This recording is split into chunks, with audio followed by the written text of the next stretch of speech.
Morning, dear students. Today I'm going to discuss about emulsions. We know emulsion is a type of colloid. Okay, it is a type of colloid in which both dispersion phase and dispersion medium are in liquid state. Okay, so what is an emulsion? Emulsion means it is a colloid in which both dispersion phase and dispersion medium are in which state? Liquid state. Okay. So one component it will be water. Okay, the two liquids are there. In that one component will be liquid. Either it may be dispersion medium or it may be dispersion phase. Okay, so emulsion means it is a colloidal system in which dispersion phase and dispersion medium are in which state? Liquid state. Clear? Okay. So next we are moving to the classification of emulsions. There are two types of emulsions are there. Okay. So the first one is water dispersed in oil. That is known as water oil type. That is why W for water and O for oil. Okay. Type. Okay. So the first one is water dispersed in oil. What is the meaning of that? Water is dispersed in oil.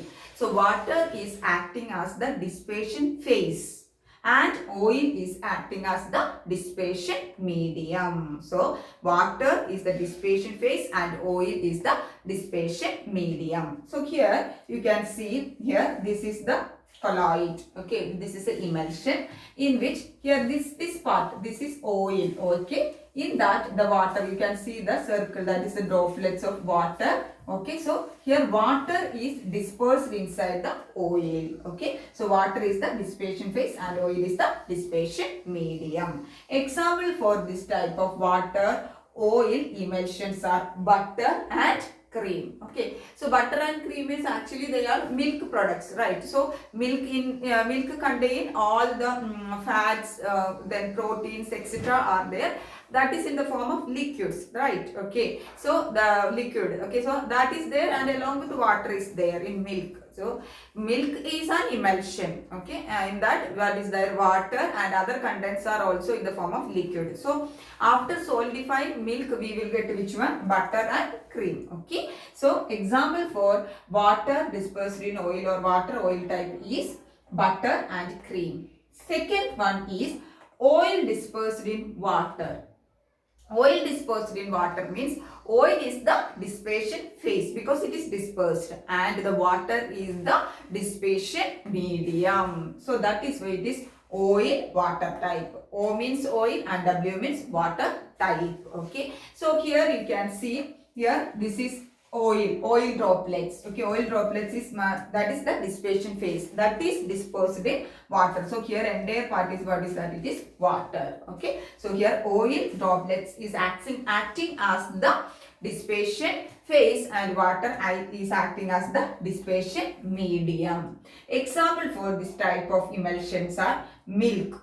Just now I told milk means what? It contains water and all other components also there. That is also present as water on liquid only. Okay, so both water and the other components are also in liquid state. Okay, then vanishing cream. Vanishing cream means we know what is vanishing cream. If you are applying that cream, it will be vanished. Our face cream and all. Okay, so that is vanishing cream also example for which type of emulsion? Oil dispersed in water or oil W type. Okay, so emulsion means in this case emulsion means it is a colloid in which both dispersion phase and dispersion medium are in which state? Liquid stage. Okay, and normally the oil water type emulsions are unstable. Okay, compared to which one? The water oil system. So oil water system is unstable. Okay, so to stabilizing this type of emulsions, oil in water system, water type system, okay, we can add some substances. Okay, and that substances are known as what? Emulsifier. What is the name of that substance? Emulsifier or emulsifying agent. Okay, emulsifier or emulsifying agent. Okay, so the what is that? The emulsions are stabilized by the addition of some substances. Okay, that substances are known as emulsifier or emulsifying agent. Clear? and that the process of stabilizing an emulsion by the addition of emulsifier is known as what? Emulsification. That process of stabilizing an emulsion by the addition of an emulsifier is known as what? Emulsification. Okay. Some examples for emulsifier. If for oil water system, we can use proteins. Gum means we don't know gum, all of you know what is a gum, okay. Then soaps and detergents also we can use as the stabilizer, that is emulsifier in case of oil water system. Then in case of water oil system, we can use salt of fatty acid, that means higher salt of fatty acid, stearic acid, palmitic acid, that means higher organic compounds, their salt. Then long chain alcohols. Alcohols means what it is having which function of OH. Okay, that means big. That means like heptane, octane. That much hydrocarbon will be there in that type of alcohol. So long chain alcohols. Then lamp black. What is lamp black? We know that black color pigment we will get after burning gas or anything. That black color residue we will get. No, that is known as what? Lamp black. That is also we can use as the emulsifier in case of water oil system. So it is very important. You have to know which what is emulsion, then what are the classification and what are the emulsifier for a particular type of emulsion. Okay. Next is demulsification. This is emulsification. DEMULSIFICATION. That is known as demulsification. Demulsification means the process of separating the components of an emulsion is known as what? Demulsification. That means in an what are the components present in an emulsion? We are separating that one. Okay. So that process is known as what? Demulsification. Okay. So that is known as what? Demulsification. And the demulsification we can done by boiling, freezing, then centrifugation, etc. are the methods used to demulsification. Okay. Then what are the uses of emulsions? We know in cleansing action of soaps and detergents, we know that the process is happening, micelles formation and all. Then finally it's formed which one? Emulsion. Okay. So cleansing action of soap is also taking place through the formation of emulsions. Okay. Then many like digestion of fat, etc., food and fat, etc., inside the intestine. Okay. Intestine is also taking place through which process? Emulsification process. Okay. And the emulsification process is used in medical field also. And if you are antiseptic and any disinfectant, if you are dissolving in water, it will be converted to an emulsion. Okay. So these are the main applications of emulsion. So clear all of you what is an emulsion, its classification, etc. Next we are moving to the applications of colloids. Okay. So what are the main applications of colloid? First one in medicine. Okay. In medicine means most of the medicines are in the form of what? Colloidal nature. They are having which nature? Colloidal nature. Okay. So some examples are given here. For example, this one, colloid of colloidal calcium and gold. Colloidal calcium and gold we are using for increase the injection we will give to the patients to increase the vitality. Vitality means to give strength or for improve the to give the nutritions. Okay, to increase the calcium content and or to increase the strength or to give the immunity, we are giving colloidal calcium and gold injection. Okay, so colloidal gold means nano, very minute nano particles of gold is dispersed in water. That is known as what? Colloidal gold. Okay, so colloidal calcium and colloidal gold injections are used to improve the vitality. Vitality means to give the strength as a what is that? vitamin supplement. Okay. Then second is argyrol. Okay, Argyrol. Argyrol is a colloid of silver. So that's why silver sol it is known as. Okay, used in eye lotions. Okay, we are using many eye lotions. So in that, one of the main important component is argyrol, that is a silver sol. Then colloidal antimony, SV, antimony, it is used for the treatment of a disease that is known as Kala Azar. Okay, so what is the disease? Kala Azar, and it is caused by some parasites. Okay, so the symptoms maybe it is like fever and swelling of liver, etc. Okay, so colloidal antimony is used for the treatment of Kala Azar. So they can ask, Kala, for the dash is used for the treatment of Kala Azar. Okay, so you have to know colloidal antimony. Then colloidal gold.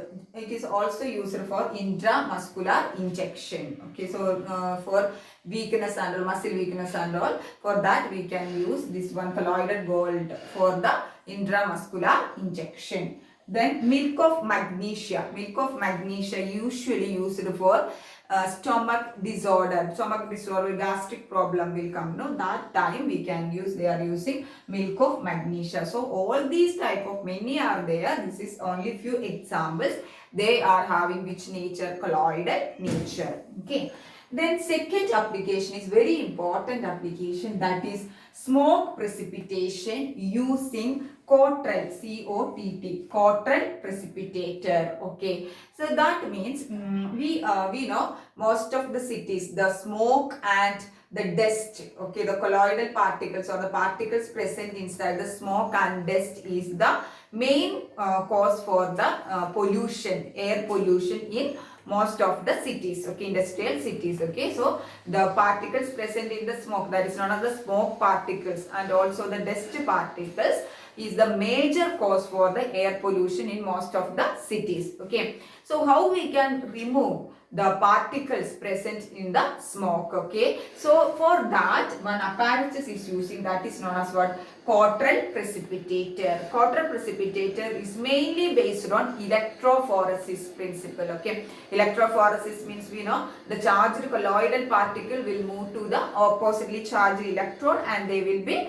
precipitated under the influence of electric field. Okay, so in Cottrell precipitator also same principle we are using, the electrophoresis principle we are using to precipitate the particles, colloidal particles present inside the smoke. Okay, so how it is means, here you can see this is this precipitator, it consists of electrodes, that is anode and cathode. Okay, so here we have to pass the smoke that is containing the colloidal particles as the impurities. So we have to pass through it. Okay, so depending upon, they are actually, the colloidal particles are having charged particles, they will have charge. Okay, so electrically charged particles, these present inside the smoke. Okay, so these particles, if it is a positively charged present in the smoke, it will move to the negatively charged electrode, that is cathode.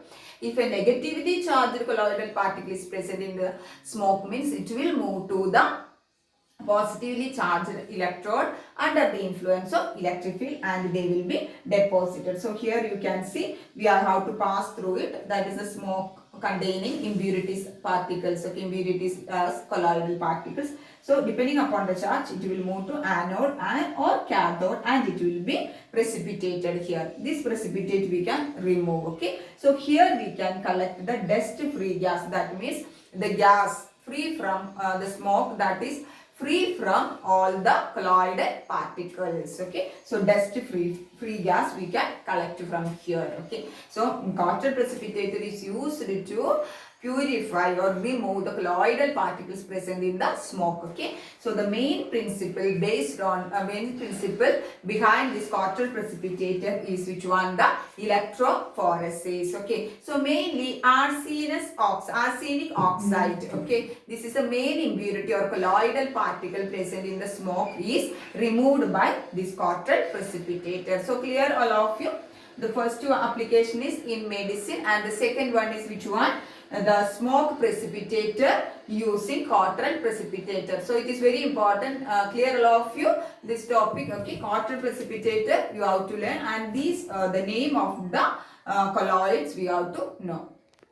Application of colloids are in the purification of drinking water. Okay, so if you are the municipal or corporation water we are using containing many impurities, okay, that may be the charged colloidal particles. Okay, so mainly they will have the water contain negatively charged colloidal particles. So we have to purify that. Okay, so for purification, usually alum means it is potassium aluminium sulfate. Hydrated potassium aluminium sulfate is known as what? Alum. We don't want to learn the formula. It is hydrated potassium aluminium sulfate. So if you are adding alum to this water, it will combine with water and form a floc.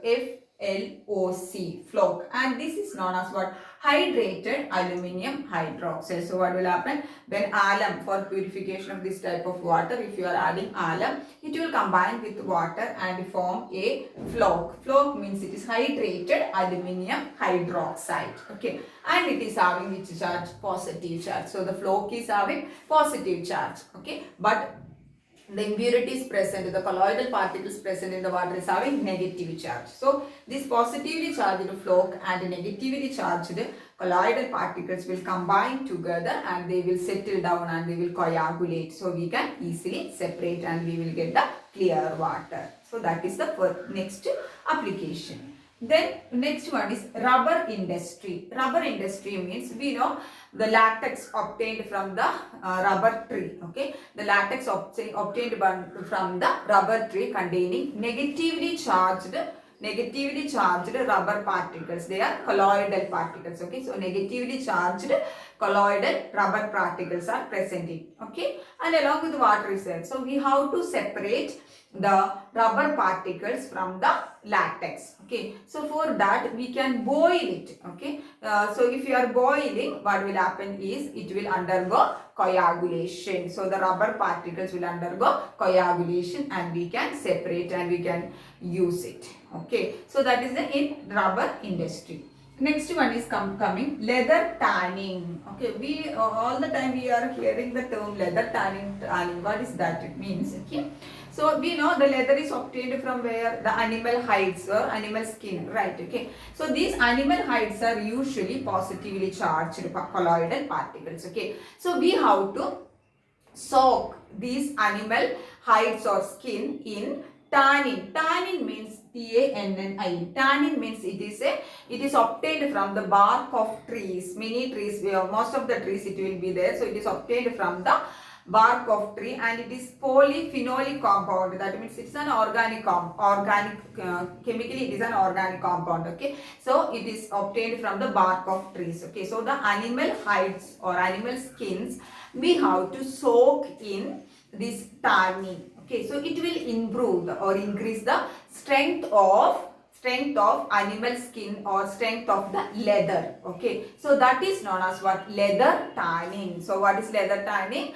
The animal hides we have to soak. Animal hides are having they are positively charged colloidal particles. We have to dip that in tannin, soak in tannin. Okay, tannin is negatively charged. Okay, to increase the strength of the leather. Okay, so that process is known as what? Tanning of leather. So animal skin is positively charged and the tannin is what? Negatively charged. Okay, so they will undergo coagulation and precipitated. That will increase the strength of the leather, or that will make the leather strong. So that process is known as what? Leather tanning. Okay, nowadays in place of tanning, chromium salts are using. Chromium means Cr. Okay, it's salt like potassium chromate, sodium chromate, etc. is using for tanning of leather. Okay, then next one is cleansing action. We know the cleansing action of soaps and detergent, how it is taking place. We explained already. Okay, then and the photographic plates and films. For making photographic plates and films, how it is means we are coating. How it is making means it is prepared by coating the silver bromide, emulsion of silver bromide AgBr in gelatin. Okay, so it is prepared by this photographic plates and films are prepared by coating emulsions of silver bromide in gelatin over glass plates or celluloid films. Okay, so that is why we can prepare the photographic plate. So there also we are using emulsion, that is AGBR, emulsion of AGBR in gelatin.